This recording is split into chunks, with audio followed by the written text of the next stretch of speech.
ಮಹಿಳೆಯರ ಮೇಲಿನ ದೌರ್ಜನ್ಯ ತಡೆಗೆ ಪೊಲೀಸರ ಕ್ರಮ. ಹುಡುಗಿಯರನ್ನ ಚುಡಾಯಿಸಿದ್ರೆ ರೌಡಿ ಪಟ್ಟ, ಮಿತಿ ಮೀರಿದ್ರೆ ಗೂಂಡಾ ಕಾಯ್ದೆ. ಪೊಲೀಸ್ ಇಲಾಖೆಯಿಂದ ಕಟ್ಟುನಿಟ್ಟಿನ ಎಚ್ಚರಿಕೆ.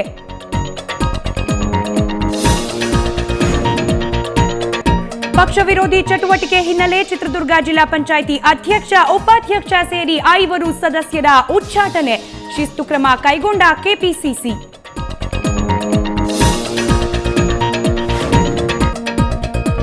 ಶಿವಮೊಗ್ಗ ಡಿಸಿಸಿ ಬ್ಯಾಂಕ್ ಅವ್ಯವಹಾರ ಪ್ರಕರಣ ಸಂಬಂಧ ಮತ್ತಿಬ್ಬರ ಬಂಧನ.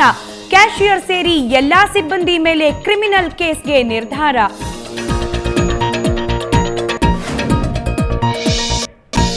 ನಿತ್ಯಾನಂದನ ರಾಸಲೀಲೆ ಪ್ರಕರಣ ದೋಷಾರೋಪ ಪಟ್ಟಿ ಸಲ್ಲಿಸಿದ ಸಿಐಡಿ. ರಾಮನಗರ ಕೋರ್ಟ್ನಿಂದ ಬಂಧನ ವಾರೆಂಟ್ ಜಾರಿ.